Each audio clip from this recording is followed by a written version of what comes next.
Je ne vais pas vous apprendre grand-chose en vous disant que le pétrole reste bien sûr l'obsession numéro 1, mais cette semaine, on va aussi devoir reparler de la Fed. Oui, parce que pendant que Trump fait son excursion en Iran, comme il dit, Powell et ses amis vont devoir se réunir pour ne rien faire. Enfin, pour sûrement ne rien faire. Ils sont dans une situation proprement invivable. Comment relancer l'économie, faire plaisir au président et empêcher l'inflation de nous péter à la figure, le tout avec un baril qui joue au yo-yo à cause de l'Iran. C'est devenu un casse-tête sans fin. On va essayer d'ailleurs de laisser quand même l'Iran et le détroit d'Ormuz de côté pendant 2 minutes, même si l'appel au secours de Trump pour sécuriser la zone ressemble pour l'instant à un immense moment de solitude internationale. Bienvenue dans ce Morning Bull Live, je suis Thomas Veillet et nous sommes le 16 mars 2026.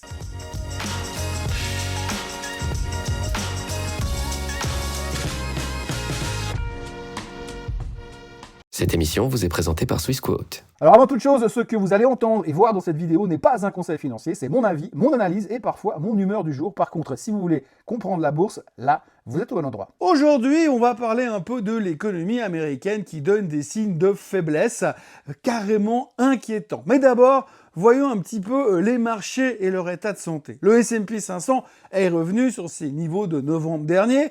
La moyenne mobile des 50 jours, elle a littéralement explosé, elle est loin dans le rétro. Et vendredi, c'est la moyenne mobile des 200 jours qui a sauvé les meubles pour empêcher les vendeurs d'aller plus bas. Mais alors, pour combien de temps? Combien de temps est-ce que cette moyenne va tenir? Le graphique est moche, l'ambiance est pourrie, et Trump commence à réaliser que sa guerre, qui coûte déjà une fortune aux contribuables américains, coûte aussi une fortune au monde entier sur le plan économique. Actuellement, l'économie américaine se traîne 4 casseroles qui elles-mêmes ont des casseroles. C'est exactement ça le drame.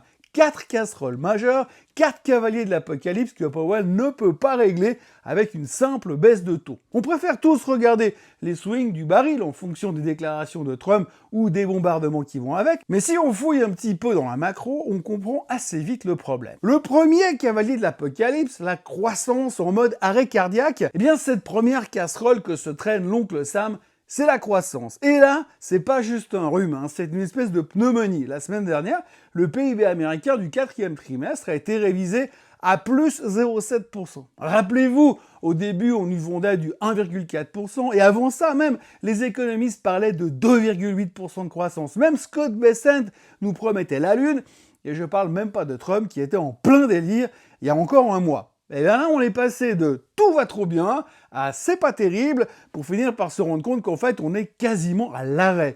Le moteur est encrassé, la consommation américaine, celle qui fait tourner la planète, commence à caler. Les Américains payent leurs factures de santé et leur loyer parce qu'ils n'ont pas le choix. Mais pour le reste, les fringues, les bagnoles, les gadgets, etc., eh bien, c'est terminé. En tout cas, c'est beaucoup moins flagrant. En janvier, les dépenses réelles n'ont progressé que de 0,1%. Alors oui, ça progresse encore, mais autant dire que ça progresse de rien du tout.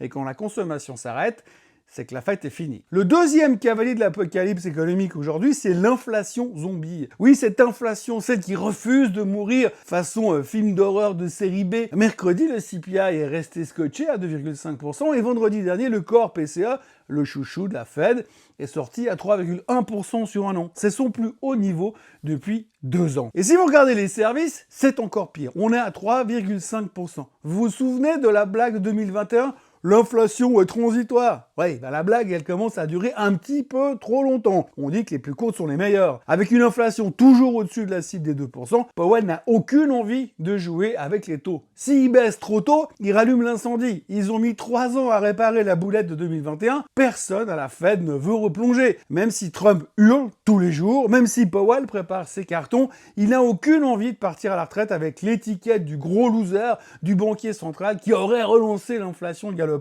pour de mauvaises raisons. Il veut partir avec les honneurs et pas avec un extincteur vide à la main. Le troisième cavalier, c'est l'emploi qui lâche prise. Oui, le troisième voyant rouge sur le tableau de bord, l'emploi. En février, l'économie américaine a perdu 92 000 jobs. Alors oui, c'est passé inaperçu parce qu'à ce moment, Trump était occupé à repeindre Téhéran à coups de missiles et qu'on avait tous la tête ailleurs. Mais les chiffres sont là et ils sont moches. Le Bureau of Labor Statistics peut bien triturer les données dans tous les sens comme il a envie. Ça commence vraiment à se voir que ça va pas. Et c'est pas encore le crash social, mais c'est un changement de ton radical. On a eu 2 ans d'insolente solidité et là, on commence à voir les premières fissures. Et pour la Fed, eh bien, c'est l'enfer. Parce que normalement, si l'emploi mollit, On baisse les taux pour relancer la machine, c'est logique. Mais comment est-ce que vous voulez baisser les taux quand l'inflation, elle, vous colle à la peau et reste collée un peu partout d'ailleurs? Surtout qu'avec le pétrole qui a presque doublé en un mois, les prochains chiffres de l'inflation vont être une boucherie. C'est le dilemme ultime, sauver les jobs ou sauver la monnaie. Le quatrième cavalier, eh bien, c'est le choc de l'offre. Oui, parce que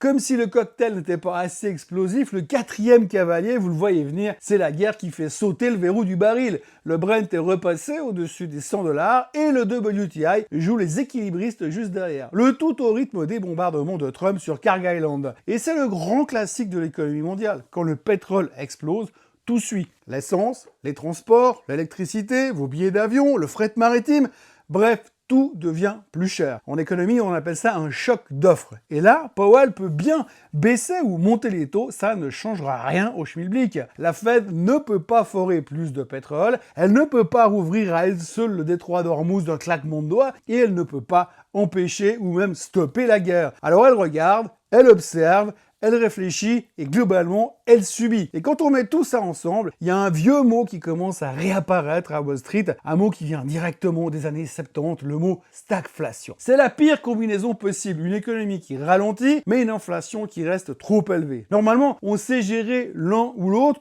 séparément, mais les deux ensemble, c'est le casse-tête ultime. Du coup, la Fed est coincée parce que si elle baisse les taux pour aider l'économie, elle risque de relancer l'inflation. Et si elle ne fait rien, elle laisse l'économie ralentir. Powell va donc devoir choisir entre la peste et le choléra, et il ne va pas choisir la bonne solution, il va devoir choisir la moins mauvaise. En ce moment, Wall Street commence enfin à comprendre. Vous savez, les marchés, c'est comme les enfants, on finit par comprendre, mais il faut juste nous expliquer très longtemps. Pendant des mois, on était tous convaincus que la Fed allait arroser le marché de baisse de taux, et encore au début de l'année on y croyait, c'était le socle de notre religion, cette fameuse religion du buy the dip. Et aujourd'hui, changement d'ambiance, les traders pensent désormais qu'il y a une chance sur 3 que la Fed ne touche à rien en 2026 au niveau des taux. Certains optimistes ou optimistes délirants espèrent encore une petite baisse, mais seulement en décembre, et aujourd'hui il y en a même qui commencent à parler de prochains mouvements comme étant une hausse des taux. Et pendant ce temps-là, Trump hurle, il a demandé publiquement à Powell encore une fois de baisser les taux immédiatement. Pour éviter que ça arrive,